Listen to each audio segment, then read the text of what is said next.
I want to tell you a story. But how do I tell it? I've been trying to tell a story about Costa Rica for over 5 years now. Costa Rica is an amazing country.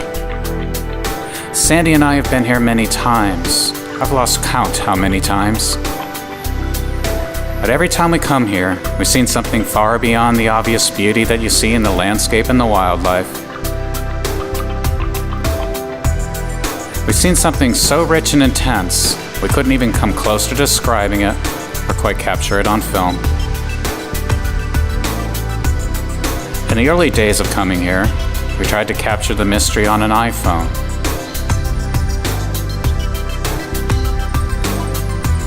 Even last year we came with a new Nikon camera. We came closer to capturing the mystery, but we still didn't reach into the depths of Costa Rica.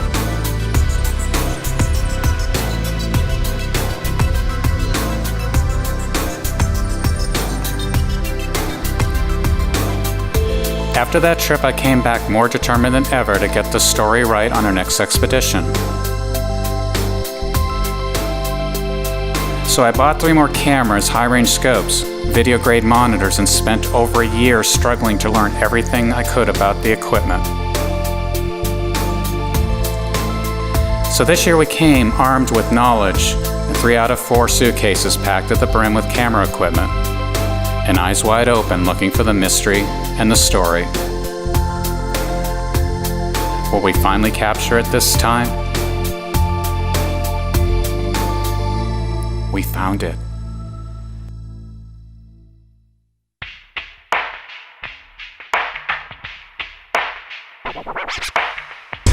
Sandy and I aren't from Costa Rica. We're from the United States of America. It's a dazzling place where marketing meets colorful technology. It's a place where we're intensely busy. Even when we're not working, we're doing.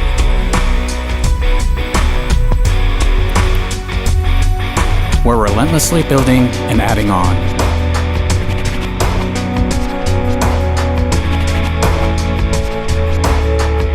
Everywhere you look, there are more and more cranes. We're building with a vengeance, and no earth will be left behind. Armies of blood and sweat warriors work through the day and night, building cities tall and proud.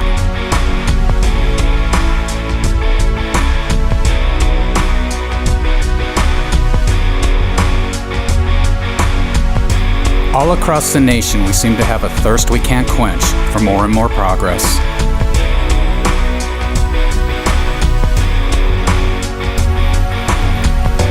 We've even taken our endless energy for building and progress into the stratosphere and beyond. But we will also accelerate the pace of innovations as companies, from young startups to established leaders, compete to design and build and launch new means of carrying people and materials out of our atmosphere. Truly we have and are still building amazing technological masterpieces that not long ago seemed like science fiction. Our ability to innovate and move into the future and see into the past is truly inspiring. But it also makes me feel exhausted and that we're running out of time. Everyone wants a piece of our attention, and they mostly get it.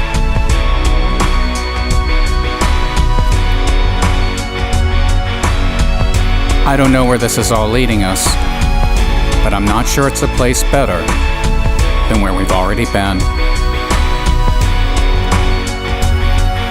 So it was time to head back to Costa Rica, to the land where time stands still.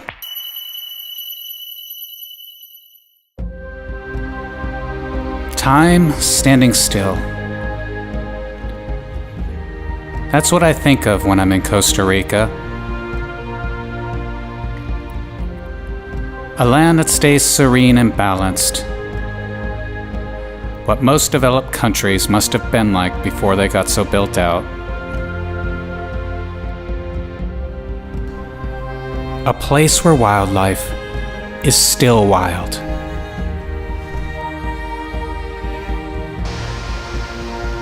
and alive.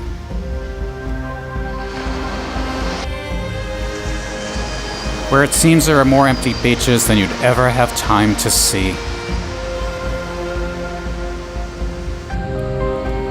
Where life starts each day with a sweep of a broom, a bike ride to work, where there's more people in the streets than cars. Where taxis are available, but not too many people need one.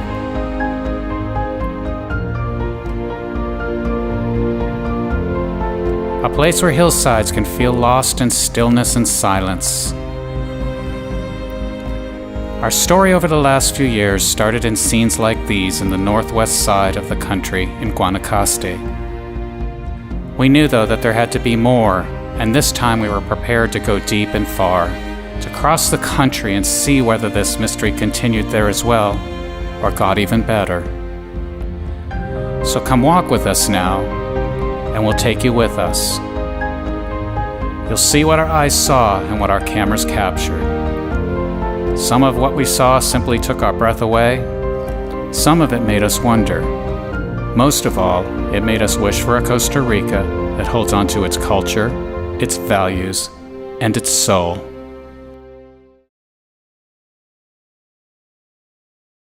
When we loaded up our SUV and prepared for our 5-hour drive to Costa Rica's Central Valley, we really didn't know what we'd find. Would the path ahead be different than where we'd been? Would the magic and the mystery continue? What we did find were open roads, very few vehicles, and some interesting talking trucks.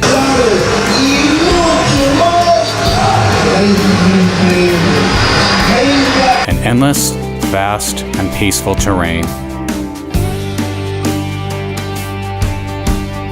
Beautiful countryside everywhere you turned.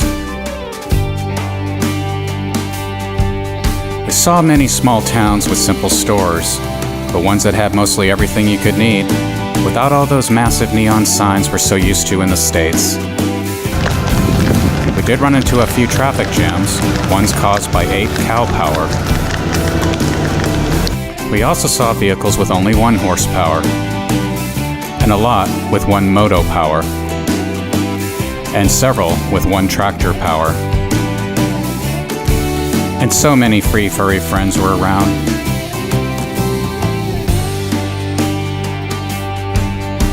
Animals all over the countryside, roaming free.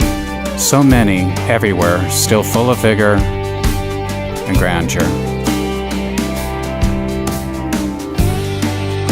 I've never seen animals in such spirit, so full of life. We also saw so many exotic landscapes, ones that looked like they'd been there for 100,000 years. We thought we traveled way, way back in time to a place intensely bursting with life. It was definitely different than what we saw on the coast of Guanacaste. What the beaches of Guanacaste do with water, the land and mountains as you move inland do with trees and terrain. They are both heart-stopping, amazing to experience, and all with unbelievable soul. Truly, this country is blessed. It's a treasure and a true jewel.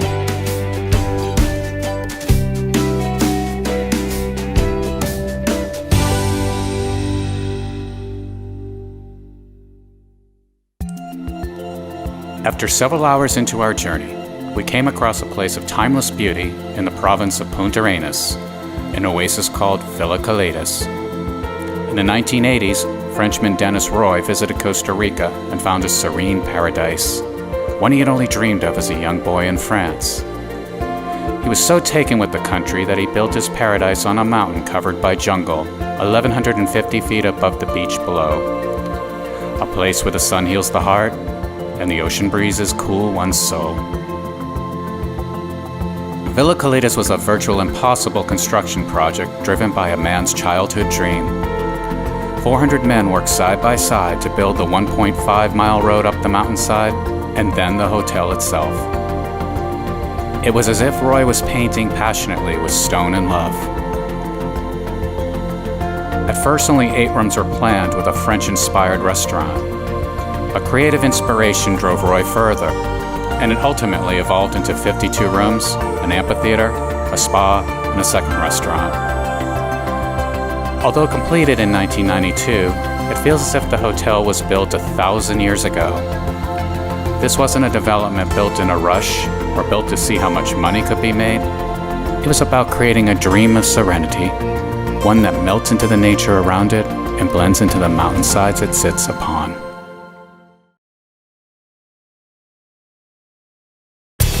Something we didn't expect to see in Costa Rica was the United States of America. American brands are starting to pour into the landscape like here in Jaco Beach. Immediately we started wondering if these large brands will cause small traditional Costa Rica businesses to go out of business. We also heard a U.S. expat mention his mother likes to feel like an American every now and then, and so she heads to Escazú in the province of San Jose to its new Monster Mall. So we headed down the new modern 27 highway to see what feeling like an American was all about. And sure enough, more and more American companies were present in huge buildings with lots of American manufactured goods and services to sell. And the new monster-sized multi-level, multi-plaza mall has plenty of room to house many American and international brands. Lots of glitter, lights, and plenty of things to buy. But do any of us, Costa Rican or American, really need all this stuff? Is this what feeling like an American is? Neon and glitter junkies, and all about buying an endless supply of things we really don't need? It wasn't 1 hour in the mall, and we were already missing the small stores that had what you need, instead of everything big companies want us to buy. So we headed back out on the road to go back to Costa Rica, and we left America behind.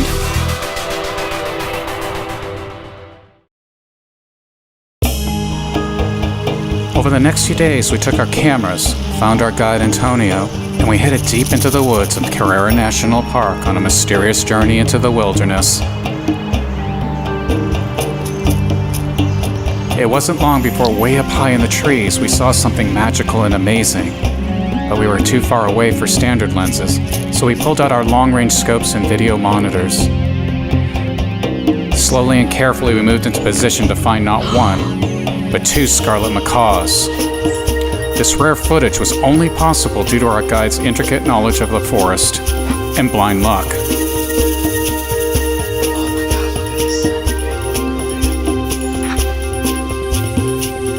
All around us we were enveloped with amazing wildlife. It was diverse and enchanting.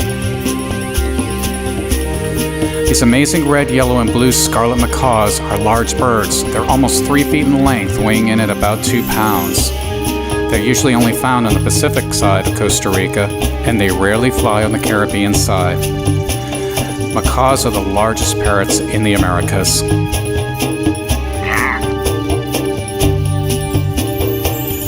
Soon enough, we were way off the trail. We came across these black bats, eerie little critters that blend in so seamlessly with the trees, we never would have seen them without the help of our guide. We also stumbled onto a ghost bat hanging way up high and upside down from a tree.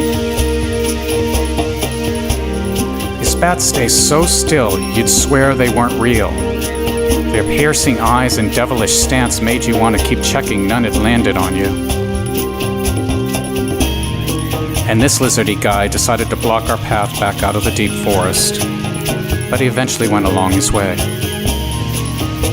Earlier we came across this rare sighting of a Jesus Christ lizard who got his name from being able to hop and run across water.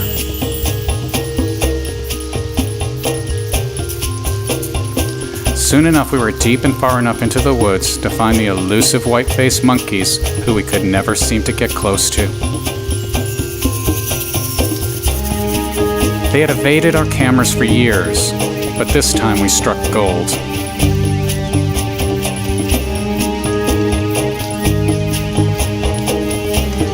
Fortunately, thanks to our long-range scopes, we were able to take this captivating footage of the monkeys spending their day way up high in the trees. The white-faced monkey can weigh as much as 9 pounds and be up to 18 inches tall. It feeds on insects and fruit.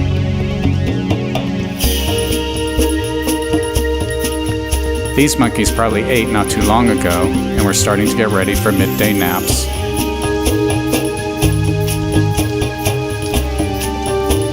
We captured this monkey almost dozing off until one of us accidentally dropped some equipment and woke him up.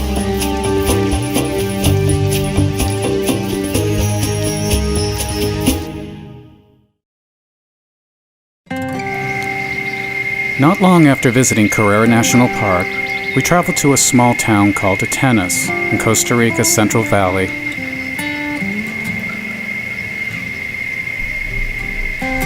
It's a town where every day starts the same way. It's a world we thought you'd only find in the distant past. A place we really didn't think could exist on Earth anymore, but it does. It's a place where Branham cows line up for breakfast at the same time every day. Completely at peace with the world around them, they just wait.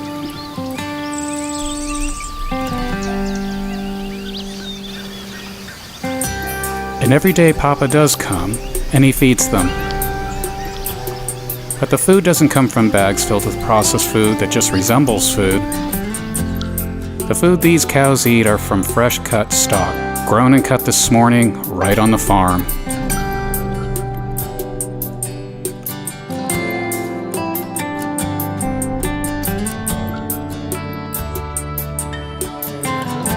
Atenas is a place that's surrounded by tradition and culture. It's a place where rich beliefs build a community. It's a place where the town square is a place where people walk together often, where friends meet and discuss the world. It's a place where folks love to get behind their teams, and everyone takes their time to get from one point to another, where it seems time lasts forever. It's a place where every Friday is Farmers Market Day. People come not just to buy food, but also to catch up with others they haven't seen in a while.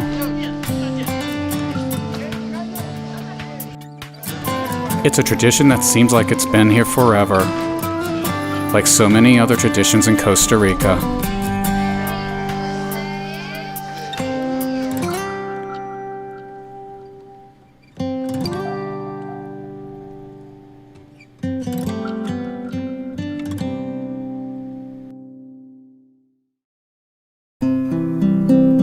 Later in the day, we found our way to this amazing Atenas Catholic Church just across the street from the Central Park area. It's an amazingly beautiful and well cared for, timeless building surrounded by beautiful grounds and monuments. I was taken back how something this old could be so well cared for. It's clearly loved and adored by the people here. At 2 p.m. in the day, the church opens and its beauty and splendor can be adored by all. I've seen pictures of this church before online, but none ever really brought out its grandeur and beauty that we saw when we were there.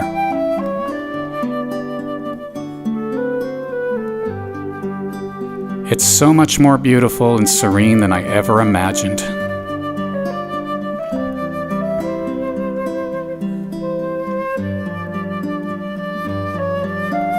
But it wasn't the only place we traveled to where we saw the same beauty and timeless elegance. In Grecia, we saw another beautiful town park where people were just sitting, walking, and talking to each other. We didn't see a single phone in the park. We only saw good friends, couples, and people at peace. And right across the street again, another stunning home of worship. Again meticulously cared for and clearly cherished by all.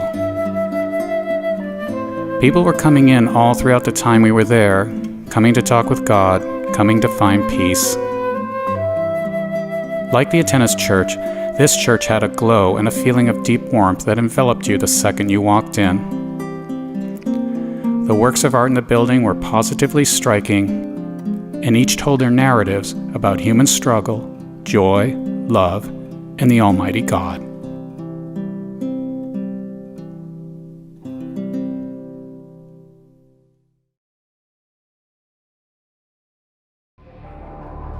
Poas volcano, one of the largest active volcanoes in the world. At almost a mile in diameter, it made us feel tiny and fragile when we were filming its massive size and presence.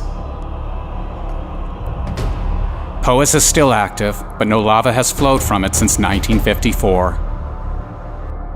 Even knowing that, we couldn't help thinking about what would it be like if a massive eruption happened now.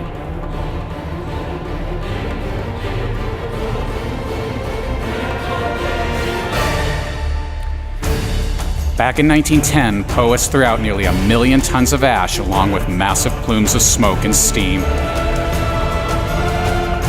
At the crater's center is a murky sulfuric acid pool almost 1,000 feet below. It bubbles, it smokes, and acidic geysers pop up almost 1,000 feet towards the sky. At times you can smell the sulfur in the air, and at times it gets so acidic the entire area has to be closed off. Fortunately, that didn't happen during our filming, but every moment we were there, as we worked to position our cameras and change out lenses, we thought long and hard about whether we should be here.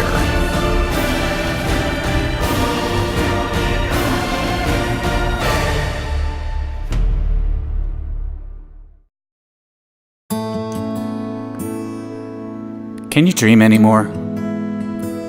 You will if you walk through the trails of Poas National Park.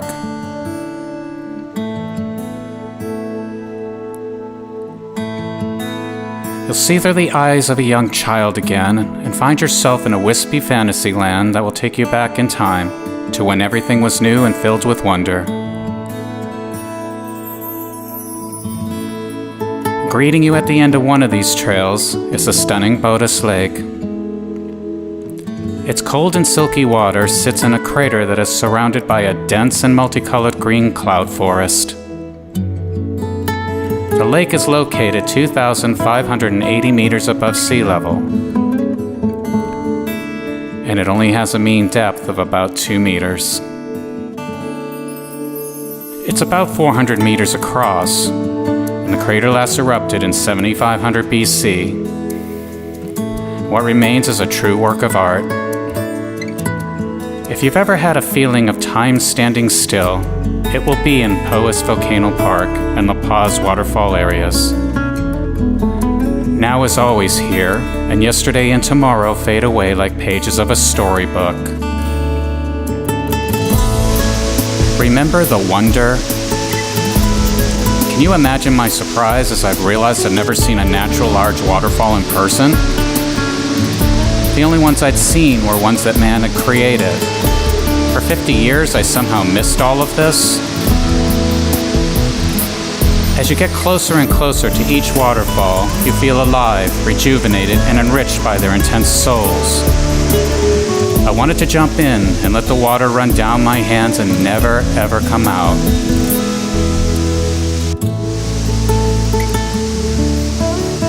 And truly, if joy could ever be described in pictures, I think those pictures would be taken here.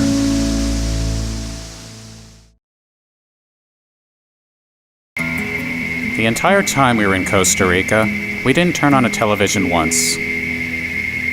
Instead, we woke up every day with the 5:30 a.m. sunrise and headed out to see what new and amazing shows we'd see on this nature channel.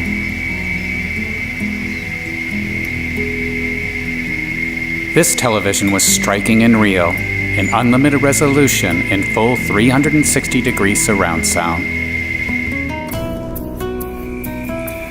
The producer and director was one of greater power than us, and clearly much more skilled. A ballet of animals, trees, terrain, and an orchestra of harmony, in balance and serene. Alive and real, timeless.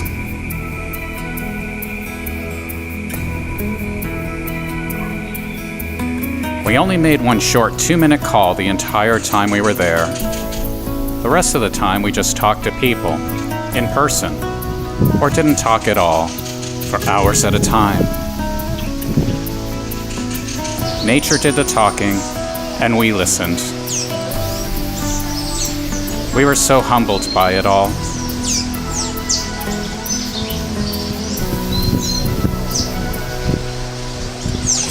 What we found was life flowing back into our veins and a connection with the land and the environment. In this world, time does stand still. In this world, you can find the power of now. You can stop living in the future and stop living in the past. What we learned was what Costa Ricans already know. Being connected with your world means an in-person connection to each other, not a connection to a Wi-Fi or cell phone tower. And feeling alive will never be found withering away in corporate buildings, but instead in the experience of constantly touching nature every day. The architecture we saw was intense, but it wasn't architecture built by human hands, but instead by hands of grace that sculptured a world with amazing life so intense you can only stop and hold your breath.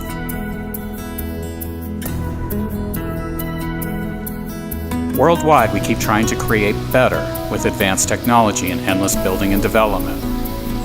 But the architect who built this landscape and our natural environment, I think, knew better how to build far more stunning creations than we could ever do. The more we visit Costa Rica, the more we realize we have to live for now and love what nature has already given us. Any moment could be our last. Enjoy every single step.